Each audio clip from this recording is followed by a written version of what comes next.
জানাজা কিন্তু আমরাও বর্তমানে যাই, ভাই যাই কিনা বলেন, একটু কথা বলবেন। তো এখনকার জানাজাগুলো আমাদের জন্য রোমান্টিক হয়েছে। কেমন?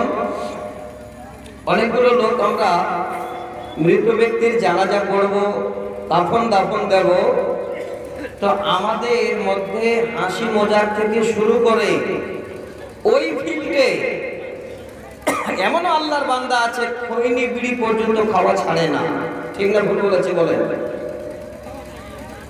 আল্লাহ রসুলের জামানায় আল্লাহ রসুল সাহাবীদের সঙ্গে গেলেন সেই আনসারীর একটা জানাজায়।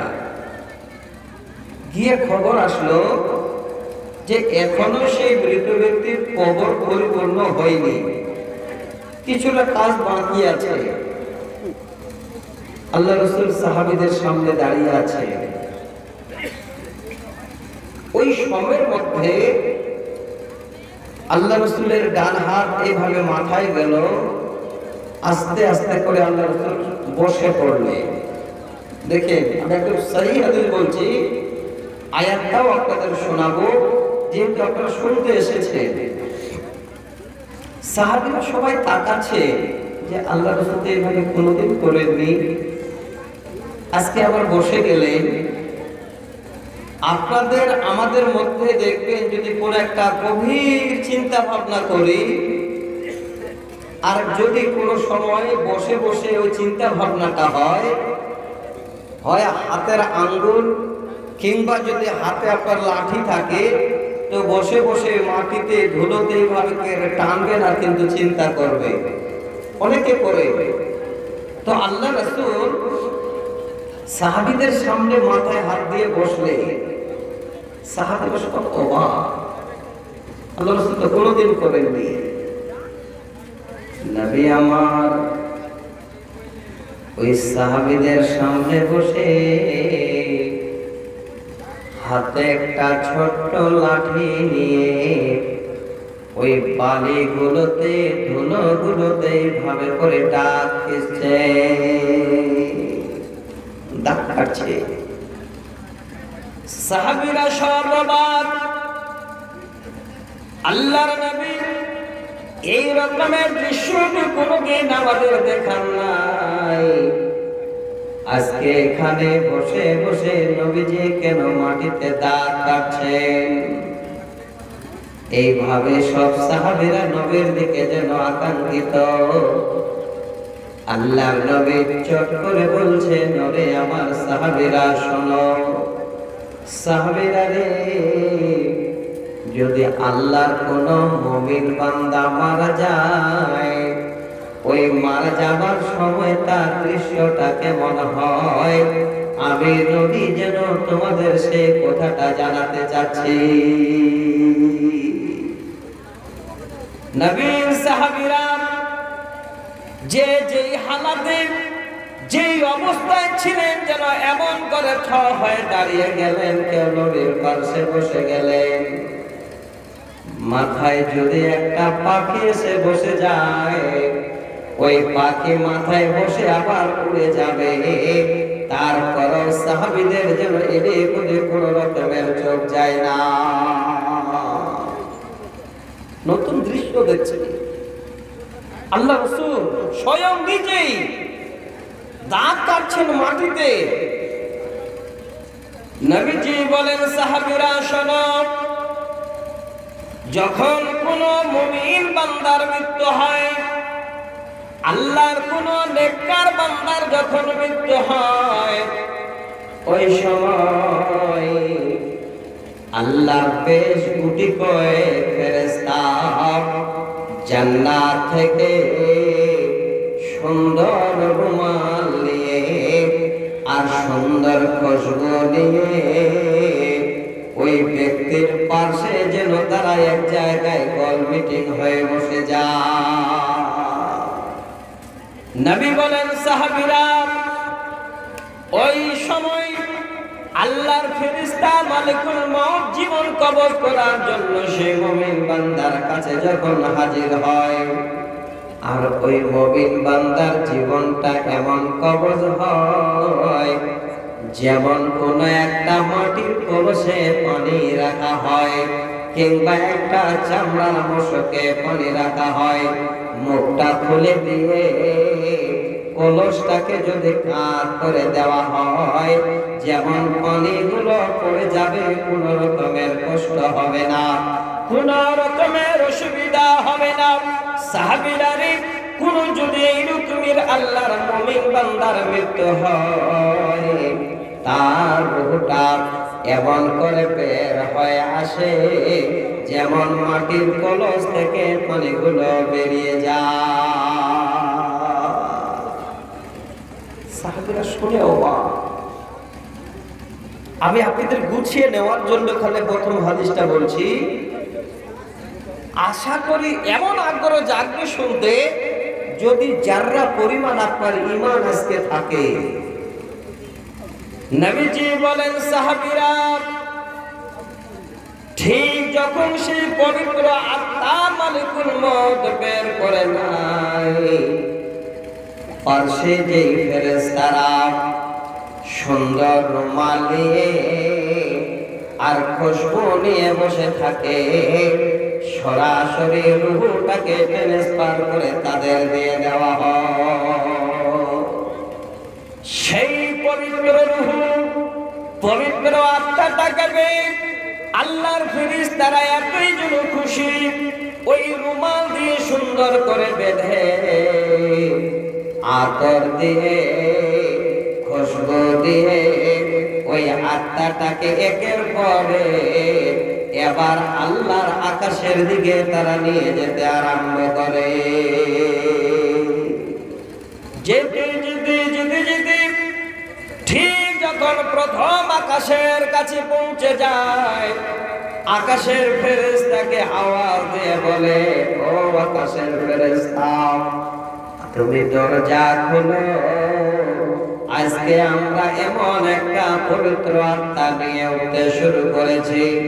আকাশের ফেরেশতা শুনে যেন আহলান সাহলান জানায়, স্বাগতম জানিয়ে বলেন, ওরে আল্লাহর ফেরেশতারা, এমন একটা পবিত্র আত্মা তোমরা আমার কাছে নিয়ে আসছো, তাড়াতাড়ি করে নিয়ে এসো, আমি দরজা খোলার জন্য প্রস্তুত আছি। আমার বাপ বলে আমার মা খালে প্রথম হাদিসটা শোনো। আকাশের ফেরেশতা দরজা খুলে দিয়ে আনন্দে সেই রূহটাকে আবার নিয়ে যেতে চলে। যেতে যেতে যেতে যেতে সপ্তম আকাশ পর্যন্ত সে তাকে নিয়ে যাওয়া হয়। আল্লাহর তরফ থেকে আওয়াজ হয়, আমার এই পবিত্র বান্দার রূহ, পবিত্র আত্মাটাকে সুন্দর করে ইল্লিন নামক জায়গায় তার ঠিকানা লিখে দাও।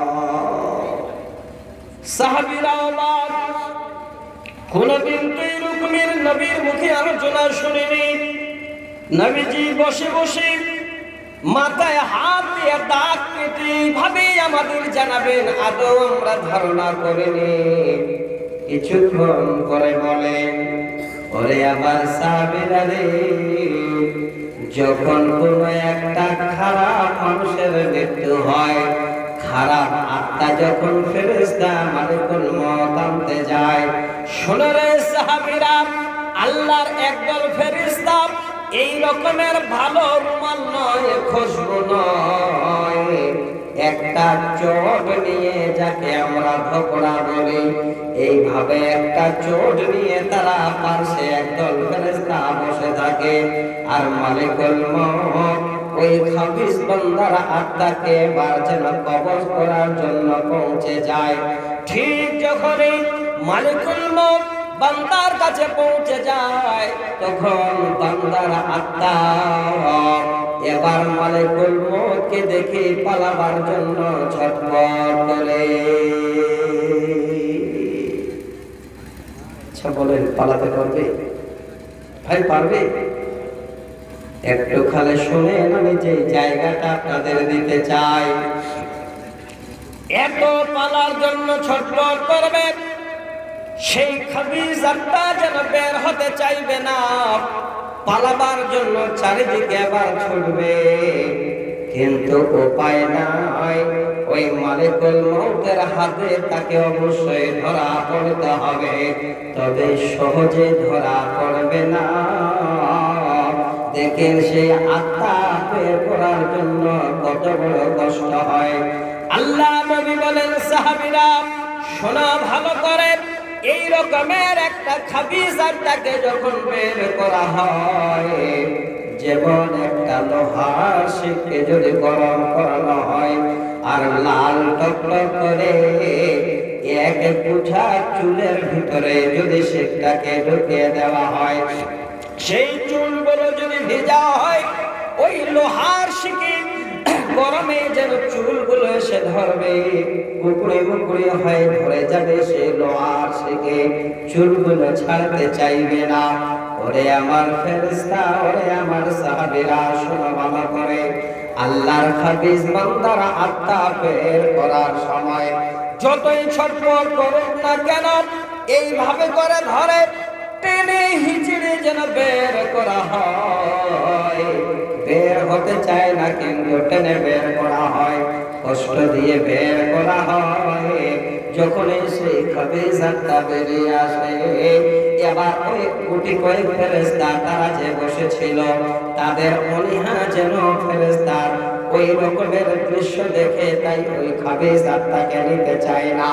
কিন্তু আল্লাহর পাঠানো ফেরেশতা ওই চোর দিয়ে এবার সেই আত্মাটাকে তারা পেঁচিয়ে নিয়ে যাবার জন্য এবার উপরে উঠে, মনের মধ্যে চাহিদা থাকে না।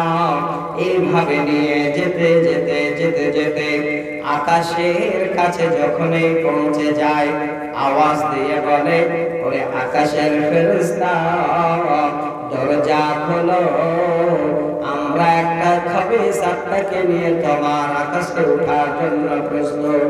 আকাশের ফেরেশতা আওয়াজ দিয়ে বলবে, হে আল্লাহর ফেরেশতারা শোনবে, এই খাবিস আত্মার জন্য আকাশের দরজা কোনদিন আমার যেন খোলার অর্ডার নাই। এই আকাশের দরজা সে আত্মার জন্য খোলা যাবে না। আকাশের দরজা খুলবে না। নিজেরাই ভাবেন, চিন্তা করেন, এবার আকাশের দরজা যদি ফেরেশতা না খুলে, সেই আত্মাটাকে কোথায় নিয়ে যাবে রে বন্ধু? ওই মুহূর্তে আল্লাহ বলবেন, ফেরেশতা, আমার খাবিস বান্দার খাবিস আত্মাটাকে তাড়াতাড়ি করে এবার সিজ্জিনে ফেলে দাও। সিজ্জিন বলা হয় জমিনের সব থেকে নিম্ন স্তর। ওই প্রথম আকাশ থেকে সেই খাবিস আত্মাকে ফেরেশতা ছেড়ে দেবে, সেখান থেকে আত্মা এবার পড়ে যাবে। আকাশের দরজা তাদের জন্য খোলা হবে না। সাহাবীরা হয়ে গেলেন। এই কি দৃশ্য আজকে নবী আমাদের চোখের সামনে দিলেন। আল্লাহর নবী সাহাবীদের সামনে এবার কোরআনের আয়াত পড়তে শুরু করলেন। আল্লাহ পাক বলেন, ইন্নাল্লাযীনা কাযযাবু বিআয়াতিনা ওয়াস্তাকবারু আনহা ওয়ালা তুফাত্তাহু লাহুম আবওয়াবুস সামা'i ওয়ালা ইয়াদখুলুনাল জান্নাতা হাত্তা ইয়ালিজাল জামালু ফি সামিল খিয়াম। আল্লাহর নবী সাহাবীদের সামনে এই আয়াতটা পড়লেন। আয়াতের তরজমাটা ভালো করে শুনেন গো ভাইরা আমার, মায়েরা আমার, যারা কোরআন শুনতে এসেছেন। আল্লাহ বলেন, ইন্নাল্লাযীনা কাযযাবু বিআয়াতিনা, ওই সমস্ত লোকেরা যারা আমার আয়াতগুলোকে, আমার নিশানাগুলোকে, আমার কথাগুলোকে যারা অস্বীকার করে, ওয়াস্তাকবারু আনহা, এবং সেই কথাগুলোর উপরে তারা আরো গ্রাইভিটি চালায়, সেই কথাগুলোকে জনগণের দিক দিয়ে অনীহা করে দেয়। আল্লাহ বলেন, ওরে বান্দা শুনে নে, লা তুফাত্তাহু লাহুম আবওয়াবুস সামা, ওই খবিস আল্লামার বান্দার জন্য, ওই মিথ্যা আমার বান্দার জন্য আমার আকাশের দরজা যেন তাদের জন্য খোলা হবে না। একবার হাদিসটার সঙ্গে আয়াতটাকে মিলিয়ে দেখেন আর নিজের জীবনটাকে একবার মিলান। আল্লাহ বলেন তোমাদের জন্য আসমানের দরজা খোলা হবে না। আরো আল্লাহ বলেন বান্দা ওয়ালা ইয়াদখুলুনাল জান্নাতা, আর তোমাদের জান্নাতে যেন প্রবেশ করানো হবে না হাত্তা ইয়ালিজাল জামালু ফি সামিল খিয়াত, অতক্ষণ পর্যন্ত যতক্ষণ পর্যন্ত একটা সূচের পিছনের ফুটো দিয়ে একটা উট প্রবেশ না হয়ে যায়। হে মায়েরা আমার, বোনেরা আমার, ছোট্ট ছোট্ট সুচ দিয়া করা ধাগা সেলাম, কেতা সেলাম, জামা কাপড় সেলাম, দেখবেন পিছনে একটা ছোট ফুটা আছে। আল্লাহ বলেন বান্দারে, আমার অবিশ্বাসী বান্দারা আমার কথাগুলোকে যারা বিশ্বাস করলো না তারা জান্নাতে প্রবেশ করবে না ততক্ষণ পর্যন্ত যতক্ষণ পর্যন্ত সূচের পিছনের ফুটো দিয়ে একটা উট পার না হয়ে যায়। একবার ভেবে দেখেন, যদি এই রকমের ছোট্ট একটা সূচের ফুটো দিয়ে একটা উট প্রবেশ না হতে পারে, নসিব খারাপ। আল্লাহর অবিশ্বাসী বান্দারা ততক্ষণ পর্যন্ত তারা আল্লাহর জান্নাতে যেতে পারবে না।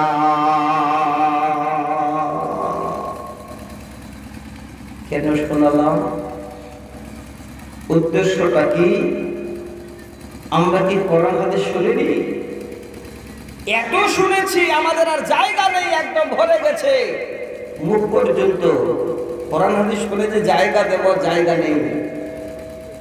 কিন্তু এত শোনার পরেও আজকে আমাদের শোনার যেন আর মন চাচ্ছে না। কথাগুলো যে সত্য, এই সত্য কথার উপরে আমাদের যেন আমল করব, এই রকমের আমলের জন্য মানুষ আগাতে পারছে না। সদা সর্বদাই কথাগুলোকে হো করে দিয়ে নিজের জীবনটাকে মানুষ চাইছে যে নিজের মতো করে চলি। বন্ধু, এটা যেন কোনোদিন না হয়। এই রকমের যেন নিজেরাই কোনোদিন আল্লাহর কোন রকমের নিশানাকে অবিশ্বাস না করেন, না হলে নসিব খারাপ। আকাশের দরজা তো খোলা দূরের কথা, আল্লাহর জান্নাত যাওয়া আপনাদের আমাদের জন্য সম্ভব হবে না। একটু তৈরি হন, কাজে লাগবে। আমি আজকে এমন একটা পয়েন্ট নিয়ে আলোচনা করতে চেয়েছিলাম, কিন্তু এমন এক বাড়িতে আজকে আমরা আছি, কোন আলেম কোন বক্তা কি কথা বললেন একটা কোনো আওয়াজ শোনা গেল না। কে কি বিষয়ে আলোচনা করলেন, এই জন্য একটু চিন্তায় পড়ে আছি যে এমন কোনো কথা আবার না হয় যে কোনো বক্তা বলে গেলেন সে কথাটা আবার আমি বলি। আমার ভাইজান, আপনারা শোনার জন্য বড় আগ্রহ করে এই জালসার আয়োজন করেছেন। আর সব থেকে দুঃখের কথা, জালসাটা শুরু হয়েছে রাত 9টার পরে। বলেন না ভাই, তাই তো? রাত 9টার পরে। আচ্ছা বলেন, 9টার পরে জালসা শুরু হলো, আর যদি 12টা 1টার মধ্যে আপনারা মজলিস ফাঁকা করে দেন তাহলে কতটুকু শুনলেন? এতগুলো আলেম ওলামাকে ডাকলেন, তো আমি অনুরোধ করছি শোনার জন্য আপনারা একটু দয়া করে মনটাকে বড় করে দিয়ে একটু সেটে সেটে যদি এসে আমার সামনে বসতেন, আপনাদের জন্য 1.5 ঘন্টা 2 ঘন্টা যেইভাবে চাইবেন আমি আপনাদের জন্য সময়টা দিতাম। ইনশাআল্লাহ সেটা আসে। কালেকশন করা কি হয়নি এখনো? ভাই কালেকশন করতেই থাকবে, একটু পরে করতেন উনি, এটা আমি করে দিব, পরে একবারই হয়ে যাবে। আসেন ভাই, চলে আসেন তো। আমি অনুরোধ করছি একজনের পিছে থাকবেন না, কমপক্ষে এই জায়গাটা একটু পূরণ করেন, আমাকে একটু বলার সুযোগ দেন। অনেক আশা নিয়ে এসেছি আপনাদের জন্য, চলে আসেন ইনশাআল্লাহ। আমার ভাইজানেরা আমার কথাটাকে রেখেছেন। আল্লাহ আমার ভাইজানদের তুমি যা যাই খায়ের দিও। আল্লাহ ডান হাতে আমলনামা দিও। শোনার পরে আমলের পরিবর্তে আল্লাহ তোমার জান্নাতে ঠিকানা দিও। সকলে মিলে পড়ে একবার আল্লাহুম্মা আমিন। খুব ভালো লাগলো, আপনারা একদম আমার কথাটা রাখলেন, বুঝে বসলেন। এবার আমি আলোচনা করছি। এই জন্য হাদিসটা শোনালাম যে আপনারা যে কথাগুলো আমি বলবো প্রত্যেকটাই কোরআন হাদিস থেকে বলবো, আর আপনারা একটু মন দিয়ে শুনবেন, যেন কোনো রকমের আপনাদের কথাটা শুনতে গিয়ে আলাদা কোনো চিন্তা ভাবনা না আসে। সাহাবীরা যেমন আল্লাহ রাসূলের কথাগুলো শুনতেন, কোনো দিকে কান দিতেন না, ওইভাবে করে একটু শুনে আমি যে বিষয় যেই পয়েন্ট নিয়ে আলোচনা করব আপনাদের জন্য সূরা আল বাকারার 228 নম্বর আয়াতে শেষ অংশ শুধু একটা লাইন আপনাদের সামনে পড়েছি। সে আল্লাহর কোরআনে কি লেখা আছে আমি বলছি, আপনারা দয়া করে মন দিয়ে শুনুন। আমার মায়েরা যারা পর্দার আড়ালে আছেন আপনারা খুব ভালো করে শুনবেন। আল্লাহ বলছে, রব্বুল আলামিন বলেন, বিসমিল্লাহির রাহমানির রাহিম, ওয়ালাহুন্না মিসলুল্লাযী আলাইহিন্না বিল মা'রুফ ওয়ালিররিজালি আলাইহিন্না দারাজাত। দুইটা কথা আল্লাহ কোরআনের এই শব্দের মধ্যে আগে শুনুন। আল্লাহ বলেন, ওয়ালাহুন্না মিসলুল্লাযী আলাইহিন্না বিল মা'রুফ। যেমন দুইটা ভাগ এখানে আছে, এই বাউন্ডারি দেওয়া আছে, একদিকে মায়েরা একদিকে বাপেরা। আল্লাহ বলেন, বান্দা বান্দি শোন, স্বয়ং আল্লাহ নিজের ভাষায় বলে দিলেন, বান্দারে তোমাদের বিবিদের যেমন তোমাদের উপরে হক আছে, তেমনি তোমাদেরও হক তোমাদের বিবিদের উপরে আছে। কথাটা ভালো করে আগে মিলিয়ে নেবেন, যেন ঝামেলায় না পড়ে। এই জায়গায় যেন আবার বিবি আর স্বামী যেন এক জায়গায় না আমরা করে নিতে পারে।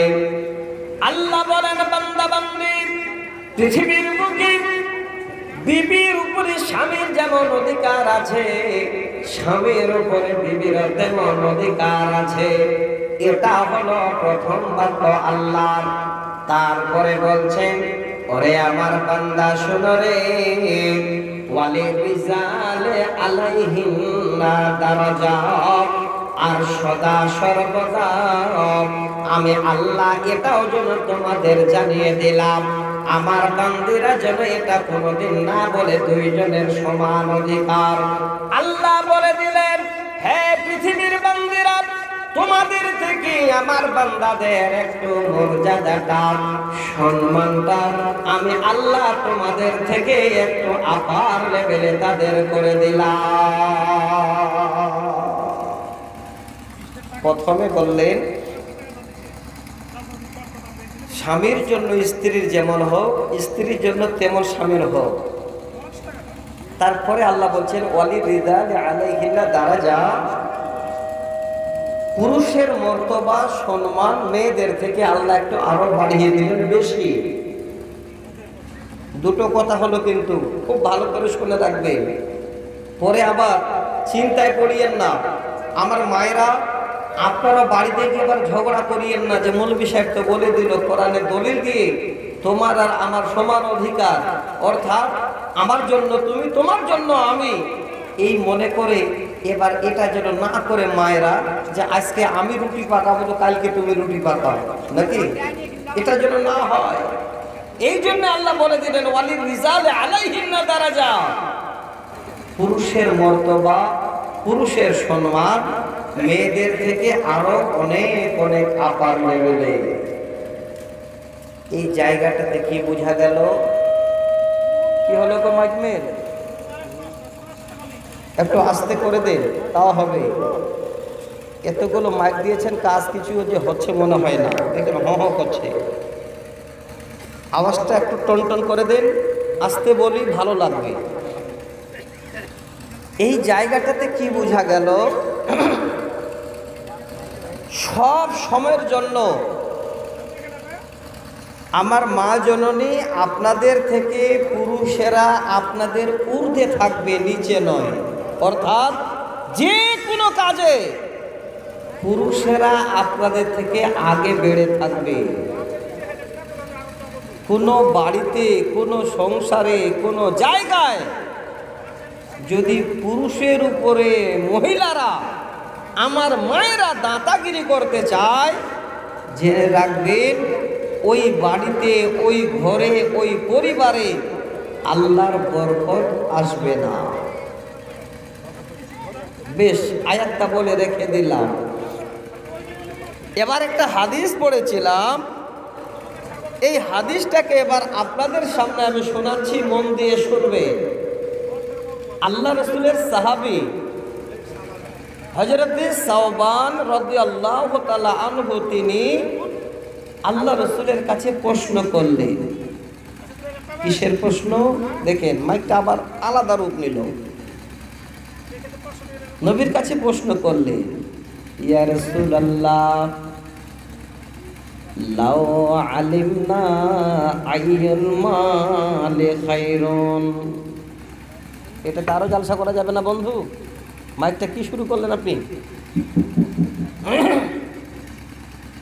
হযরতে সাওবান বলেন, ইয়া আল্লাহর নবীকে, নবী গো, আপনার কাছে জানতে চাই, লাউ আলিমনা আইয়ুল মালি খায়রুন ফানাত্তাখিযাহু। আল্লাহর নবী গো, আপনার কাছে জানতে চাইছি, এই দুনিয়ার মধ্যে, পৃথিবীর মধ্যে সব থেকে দামি সম্পদ কোনটা? সব থেকে দামি মাল কি? যদি আমরা জানতে পারতাম, ফানাত্তাখিযাহু, ওই সম্পদগুলোকে আমরা আমাদের কাছে সংগ্রহ করে রাখতাম, ওই সম্পদগুলোকে আমরা আমাদের ঘরে আমরা সঞ্চয় করে রাখতাম। কি বুঝতে পারা গেল? আল্লাহর নবী কি প্রশ্ন করছেন, দুনিয়ার সব থেকে দামি সম্পদ কি? যদি জানতে পারি তাহলে সেই সম্পদকে আমরা ঘরে জমা করে রাখব। আল্লাহর নবী বলেন, সাবিরে, আজকে তুমি এই রকমের সম্পদের কথা জানতে চাইলে, কোন সম্পদ দামি? এতগুলো তুলে নিলেন, আলহামদুলিল্লাহ। অনেক টাকা আপনারা দিয়েছেন। এ ভাইয়ের হাতে যথেষ্ট পরিশ্রম করে উনি মসজিদের জন্য কালেকশনটা করে নিয়ে এসেছেন। আল্লাহ যে যে আশায় দিয়েছেন, আশাকে পূর্ণ করে দিও, পড়ুন আল্লাহুম্মা আমিন। পরে দোয়া হবে। একটু শোনেন আগে আপনারা, কারণ প্রথম বক্তা ওয়াজ করেছেন, কালেকশন হলো। দ্বিতীয় বক্তা ওয়াজ করলেন, উনিও কালেকশন কিছু করলেন। লাস্টে যখন আমাকে দিয়েছেন, কমপক্ষে একটু বলে আমি একটু স্বাদ মিটাই, আর আপনারাও শুনে কমপক্ষে কোরআন হাদিসের কথাগুলোকে হৃদয়ে জায়গা দিয়ে আমলে যদি সকলে মিলে পরিণত করতে পারি, তো আমাদের জীবন সাকসেস। আল্লাহ, যারা বলছি, যারা শ্রবণ করছি, পরিপূর্ণ রূপ দিয়ে সকলকে আমল করার তৌফিক দিও। একবার সকলে মিলে বলুন আল্লাহুম্মা আমিন। সবাই বলেন আল্লাহুম্মা আমিন। ঘুম পেয়েছে ভাই? এই জন্য কথাটা বলতে একটু কষ্ট হচ্ছে। অল্প সময় ঘুমাইয়েন না। এই হাদিসটার যদি খালি ব্যাখ্যাটা আপনারা শুনে নিতে পারেন, তাহলে আমি জানবো আমার এখানে আসা আজকে সাকসেস। তিনটা শব্দ আছে, এই তিনটা শব্দকে আপনাদের সামনে তুলে দেব। যদি সময় দিতে পারেন তাহলে ইনশাআল্লাহ জানবো। আপনারাও মন ভরে শুনে নিলেন, আর আমিও বলে গেলাম। আল্লাহ রসুল তখন বলছেন, সাহাবী সাওবান, তুমি জানতে চাও দুনিয়ার সব থেকে দামি সম্পদ কি? নবীজি বলেন, ওরে আমার সাহাবী, ফাকাল ওয়ালা আফজালুহু লিসানুন জাকিরুন। শোনেন ভাইরা আমার, ওরে মা পর্দার আড়ালে ভালো করে, দুনিয়ার বুকে সব থেকে দামি সম্পদ কি, সব থেকে দামি মাল কি? আল্লাহর নবী আবার সাহাবীদের সামনে সেই মালের বর্ণনা দে। আমাদের কাছে দামি মাল হলো টাকা, পাঁচতলা বিল্ডিং বাড়ি, আমার বোনদের জন্য স্বর্ণ অলংকার। হে বাপেরা আমার, আল্লাহর নবী সাহাবীদের বলছেন, সাহাবীরা দুনিয়ার সব থেকে দামি সম্পদ হলো লিসানুন জাকিরুন। আল্লাহ যে আমাদের মুখের ভিতরে একটা জবান দিয়েছেন, অর্থাৎ যাকে আমরা জিভ বলি, যেই জিভের দ্বারাই আল্লাহর শুকরিয়া আদায় করি, যে জিভের দ্বারাই আল্লাহকে স্মরণ করে আল্লাহর জিকির আজগার করে, আল্লাহ রাসূল বলেন সাহাবীরে, আল্লাহর কাছে সব থেকে দামি মাল হলো যে জবান দ্বারাই আল্লাহকে বেশি বেশি স্মরণ করা হয়। এই জবান এত দামি, এত দামি, এই জবানের তুলনা, জিভের তুলনা পৃথিবীর টাকা পয়সা জমি জমা কোন রকমের অট্টালিকা তার সমতুল্য হওয়া দূরের কথা ধার পার্শ্বে আসতে পারবে না। এত দামি আল্লাহর রাসূল বলছেন, তোমাদের জন্য মূল্যবান সম্পদ হলো জিভ। কত দামি দেখে। আজকে আপনি দান করবেন, সাপোজ আপনাদের বুঝাচ্ছি, দানের জন্য নেকি পাবেন। কতটুকু নেকি কোনো হাদিসে শুনেছেন যে 100 টাকা করলে তো আপনি এতগুলো নেকি পাবেন? শুনেছেন? আর জবানটা কত দামি দেখেন, আল্লাহ রাসূল এমাউন্টটা বলে দিয়েছে। সহিহ মুসলিমের প্রথম খণ্ডে 223 নম্বর হাদিস, একদম সহিহ সানাদে আল্লাহ রাসূল এমাউন্টটা বলছে। কি বললেন? ওরে আমার সাহাবীরা, আত-তুহুরু শাতরুল ঈমান ওয়ালহামদুলিল্লাহি তামলাউল মিজান ওয়া সুবহানাল্লাহি ওয়ালহামদুলিল্লাহি তামলাআন আও তামলাউ মা বাইনাস সামাওয়াতি ওয়াল আরদ। এবার ভালো করে মিলান তো দেখি, টাকা পয়সা তার সমতুল্য হতে পারে নাকি? আল্লাহর নবী বলেন, ওরে সাহাবীরা শুনেনি ভালো করে, এই জবানটা এতই হলো মূল্যবান, এতই দামি, যদি কেউ জবান দাঁড়ায় একটু জবানটা হিলিয়ে আল্লাহ রাব্বুল আলামিনকে স্মরণ করতে পারে। কিভাবে? কোন জবান যদি একবার বলতে পারে আলহামদুলিল্লাহ, এই শব্দটা যদি বের করে দেয়, জবান দ্বারায় যদি উচ্চারণ করে নাই, নবীজি বলেন সাহাবীরে, একবার আলহামদুলিল্লাহ বলার কারণে আল্লাহ এত সেই বান্দার নেকি দেবে, ওই বান্দাকে নেকি দেবেন, তার অ্যামাউন্ট হবে তামলাউল মিজান। যেদিন হাসরের ময়দানে নেকি বুঝি ওজন হবে, সেদিন নেকির পাল্লাটা জবান দ্বারাই একবার আলহামদুলিল্লাহ যারা বললাম, আল্লাহ নবী বলছেন তোমাদের নেকির পাল্লাটা আল্লাহ পুরোটাই তোমাদের নেকিতে পূরণ করে দেবে। এইটা হলো জবানের প্রথম কথা। দ্বিতীয় কথা শুনেন, নবীজি বলেন সাহাবীরা, আল্লাহ এখনো বান্দাদের যেন জবানের নেকি দিয়ে সাত পূরণ করতে পারে নাই, দেখ আল্লাহ কত নেকি দিতে পারেন। ওয়া সুবহানাল্লাহি ওয়ালহামদুলিল্লাহি তামলাআন। ভালো করে শুনে, জীবনে সারাদিনে আপনারা অনেক কথা বকেন, অনেক ঝগড়া হয়, অনেক বন্ধুর সঙ্গে অনেক আলাপ আলোচনা হয়, অনেক ফোনে কথা হয়, কিন্তু আমরা হতভাগা এই রকমের কথাগুলো জবান দ্বারাই সারাদিন বের করতে পারি না। আল্লাহর নবী বলছেন সাহাবীরা, ওয়া সুবহানাল্লাহি ওয়ালহামদুলিল্লাহি তামলাআত, যদি তোমরা এই জবানটাকে হিলিয়ে, জিহ্বা দিয়ে হিলিয়ে একবার বলে দিতে পারো সুবহানাল্লাহি ওয়ালহামদুলিল্লাহি, কিন্তু আমরা হতভাগা যেন কথাটা বলতে পারি না।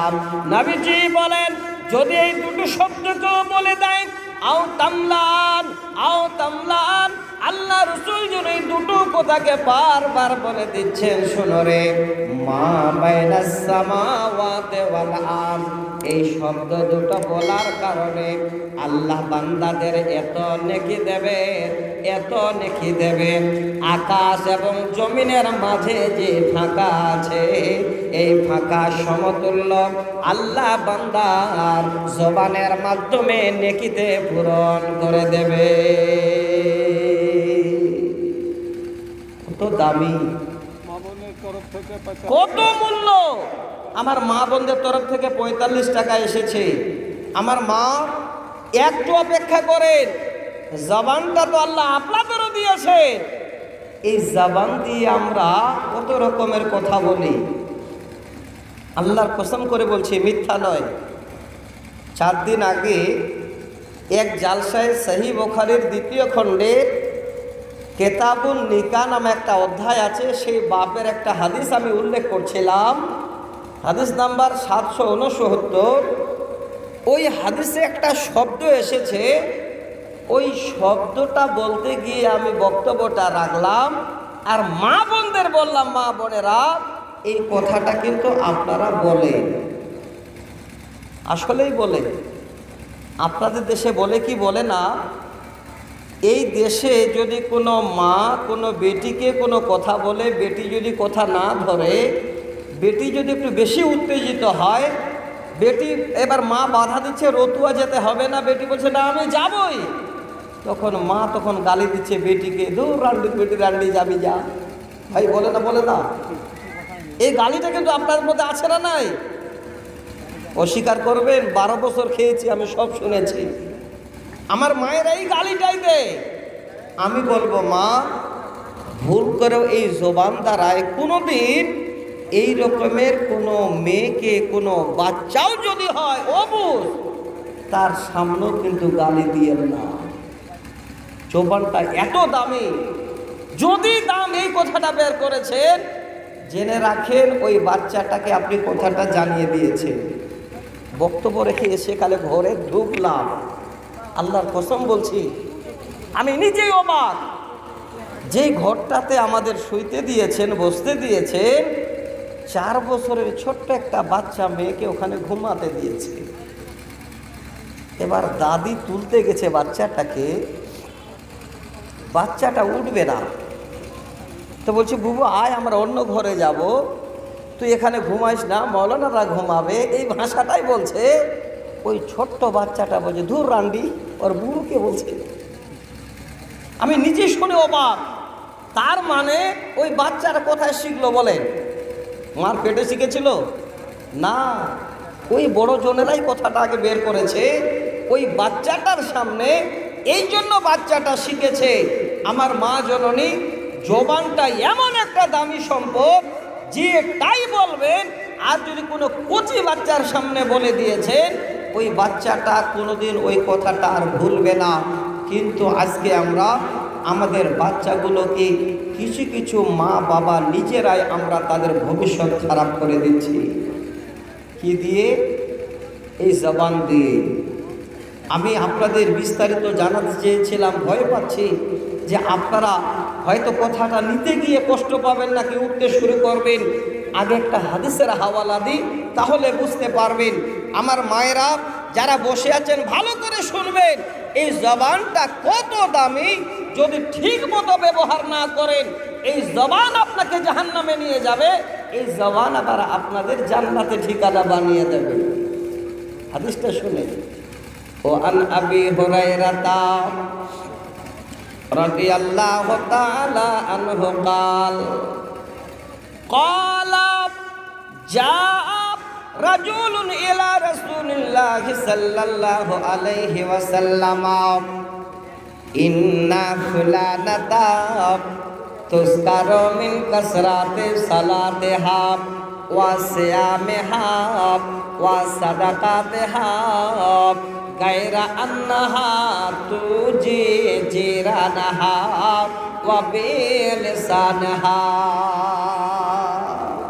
ওরে মা এই জবানের কথাটা বলছিলাম সব থেকে মূল সম্পদ আল্লাহ রাসূল বললেন হলেন জিকিরকৃত জবান যে জবান দ্বারা আল্লাহকে জিকির করা হয় আল্লাহর স্মরণ করা হয় এই জবান এত দামি হয় কিনা এবার হাদিসটা আপনাদের সামনে প্রমাণ আল্লাহর নবীর কাছে একটা লোক এসে বার দাঁড় হলেন এসে বলেন নবী গো আমাদের পাড়ায় আমাদের কাহালা গ্রামে একটা মেয়ে মানুষ আছে আপনারা ভাবেন না যে আমি কাহালার কোনো মায়ের কথা বলছি উদাহরণ দিচ্ছি নবীকে বলেন নবীজি আমাদের পাড়ায় এই রকমের একজন মেয়ে মানুষ আছে ওই মেয়েটি বেশি বেশি করে নামাজ পড়ে সালাত আদায় করে বেশি বেশি করে রোজা রাখে এবং বেশি বেশি করে সাদকাও করে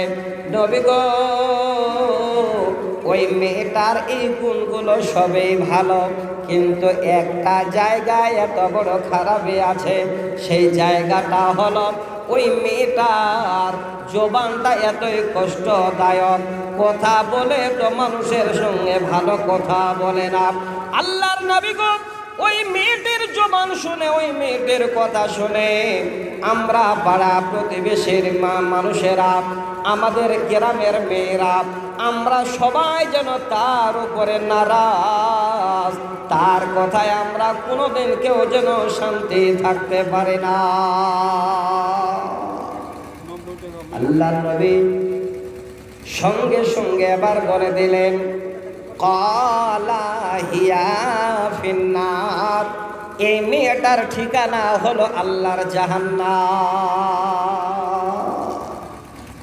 জবানটা নিয়ে গেল ঠেলে যান জাহান্নামে কি কারণে নামাজও পড়ে রোজাও রাখে সাদকাও করে কিন্তু একটা খারাপে কি পাড়া প্রতিবেশীর সঙ্গে ভালো কথা বলে না এমন কথা বলে তার কথাতে সবাই নারাজ কেউ খুশি থাকতে পারে না আল্লাহ রাসূল বলছেন ওই মেয়েটা ঠিকানা জাহান্নাম মাগো আল্লাহ জবান দিয়েছেন আপনাদের কথা বলার জন্য শক্তি দিয়েছেন আজকে যদি জবান না থাকতো তাহলে আমরা কথা বলতে পারতাম না আমি শোনাচ্ছি একজন মা আমার 90 টাকা দান পাঠিয়েছেন এত দান দিলেন তারপরে দেখুন দিতেই আছেন ইনশাআল্লাহ সকাল পর্যন্ত দান হবে তারপরেও কিন্তু দান দিয়ে আমার মায়েদের আশা পূরণ হবে না আমার আবেদন দান দেবেন ঠিক আছে কমপক্ষে আগে আমাকে একটু ওয়াজ করতে দেন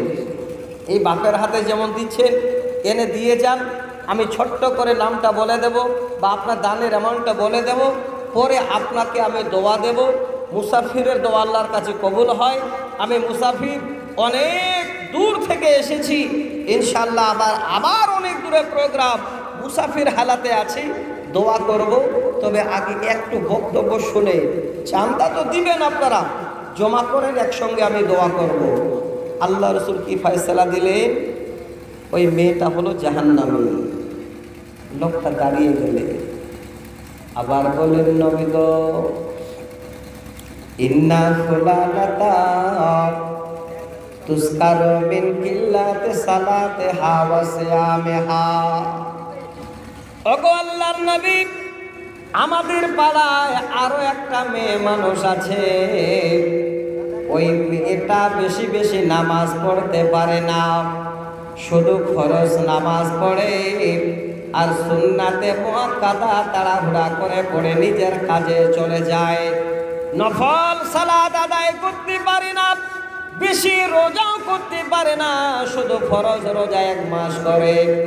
আমরা জানি 1 মাস রোজা করলে হয়ে গেল, কিন্তু যে 7 প্রকারের নফল রোজা আছে আমরা অনেক অনেক ভাইজান কেউ যেন বেশিরভাগই জানি না। নবীকে বলেন, নবী গো, ওই মেয়েটি বেশি রোজাও করতে পারে না আর দান করবে এই মতো ক্ষমতা নাই, অবস্থাও খারাপ।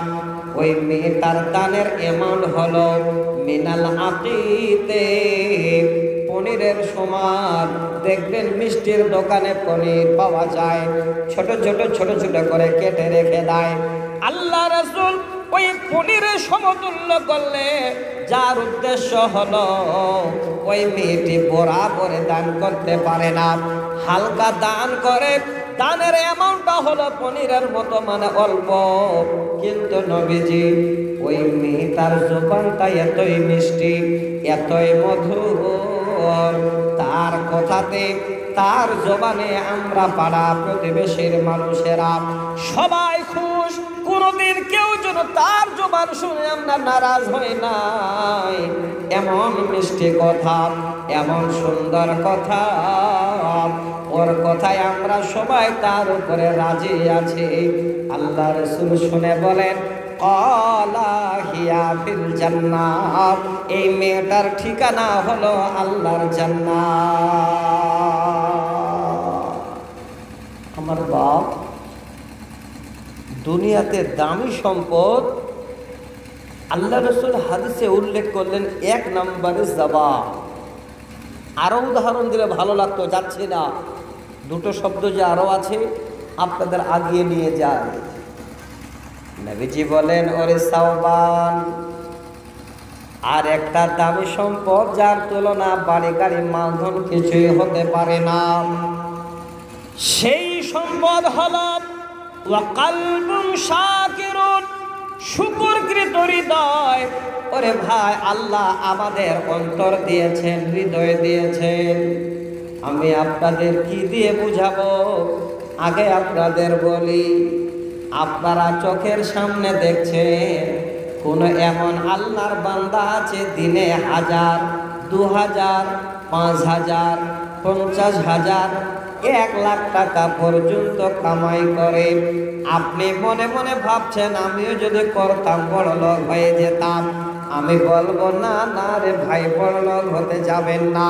দেখেন, ওই 1,50,000 টাকার কোনো মূল্য নাই। আপনি সারাদিন কর্ম করে 300 টাকা পেলেন, এবার মাথার ঘামটা মুছে, হাতের ঘাম মুছে কাজ করে এবার ফিরে আসছেন, 300 টাকা হাতে পেলেন, নিয়ে বলছেন আলহামদুলিল্লাহ, আল্লাহ তোমার হাজার হাজার শুকরিয়া, আমার সারাদিন তুমি কাজ করার সময় দিয়েছ, সুযোগ দিয়েছ। আল্লাহ, তুমি আমার বডিটাকে ভালো রেখেছ, সারাদিন কর্ম করলাম, 300 টাকা হাতে পেলাম। একবার যদি নিয়ে শুকরিয়া আদায় করতে পারেন আল্লাহর কাছে, আল্লাহ রাসূল বলেন, যারা 50,000, 1 লাখ টাকা দিনে কামায়, তার থেকে আল্লাহর কাছে ওই আল্লাহর বান্দার সব থেকে মূল্য, ওই হৃদয়ের সব থেকে বেশি মূল্য, যে অল্পতে সন্তুষ্ট হয়ে আল্লাহর শুকরিয়া আদায় করলো, ওই অন্তর হলো দুনিয়ার সব থেকে বেশি বড় দামি। অন্তরটা আল্লাহ পাক রব্বুল আলামিন কত রকমের কাকে দিয়েছেন। আরবিতে যাকে কাল বলা হয়, কাল। আমার কাছে একটা কিতাব আছে, সেখানে উল্লেখ আছে 3টা জিনিসের। একটা হলো অন্তর, একটা হলো আপনার চোখ, আর একটা হলো কান। অন্তরটা যে কত মূল্য আপনাদের একটা খালে বুখারীর হাদিস শোনাই, তাহলে চট করে বুঝে আসবে। ভাইজান, আল্লাহ আমাদের চোখ দিয়েছে, আমি বুঝাবার জন্য বলছি, শুনবেন ভালো করে। চোখ দিয়ে যত কিছু দেখেছি, কেউ এমন কিছু দেখেছে যে সারাদিন কালো স্বপ্ন দেখছি যে ওই জায়গাটা এমন দেখে এসেছিলাম। ভাইজান, আল্লাহ রাসূল বলছেন, আবু হুরায়রা হাদিসের রাবী, হাদিসে কুদসি বলা হয় মানে যেটা স্বয়ং আল্লাহ পাক রব্বুল আলামিন বলে। কি বলছেন জানেন? আ'আদাতু লি'ইবাদিস সালিহিন মা লা আইনুন রাআত। আল্লাহ নবী বলছেন, হে আমার উম্মতিরা, আল্লাহ পাক বলেছেন ওই সালেহ বান্দাদের জন্য আল্লাহ জান্নাত বানিয়ে রেখেছেন।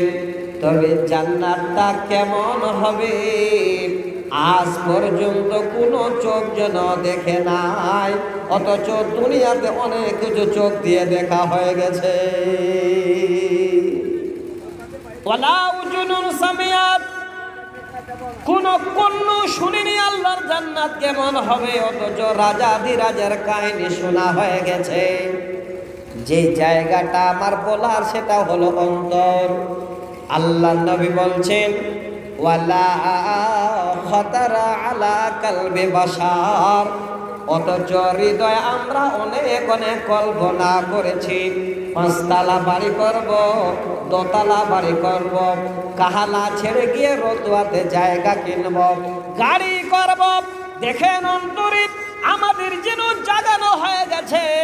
আল্লাহ রাসূল বলেন, এরে আমার উম্মতেরা, স্বয়ং আল্লাহ তোমাদের বলে দিয়েছেন, ওয়ালা খাতারা আলা কালবে বাশার, আল্লাহর জান্নাতটা কেমন হবে এখন পর্যন্ত কোনো অন্তর যেন কল্পনাও করতে পারে না। এত দামি এই হৃদয়টা, এত মূল্যবান।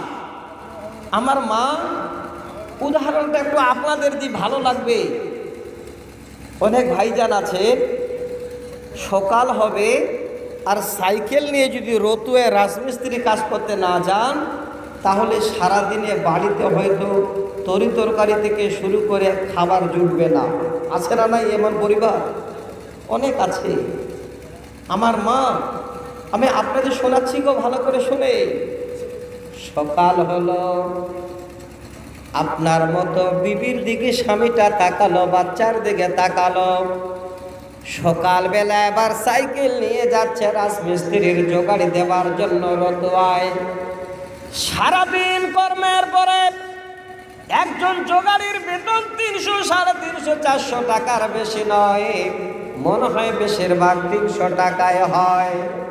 আমি কেন বলছি গো মা, আপনার স্বামী সারাদিন মাথার ঘাম পায়ে ফেলল, দোতলার উপরে সিমেন্ট বালি সেনে মাথায় করে নিয়ে গেল, ইটগুলো ঘাড়ে করে দোতলায় নিয়ে গেল, সারাদিন কর্ম করল। সন্ধ্যার আগে 300 টাকা এবার মজুরি পেয়েছে। যাওয়ার সময় স্বামী দেখে গেছে আমার বিবি আমার বাড়িতে একটা ছেঁড়া শাড়ি পরে আছে। এবার আসার পথে রতুয়ায় একটা দোকানে ঢুকে 250 টাকা দিয়ে একটা শাড়ি কিনেছে। বোনরে, ওরে মা আমার, শুনেন কত বড় অন্তরটা দামি আল্লাহর কাছে। 250 টাকার শাড়ি কিনে 50 টাকা পকেটে রেখেছে বাচ্চাদের খরচের জন্য। সাইকেল নিয়ে বাড়ি চলে আসলো। বাড়িতে ঢুকে বেল দিচ্ছে, বাড়ির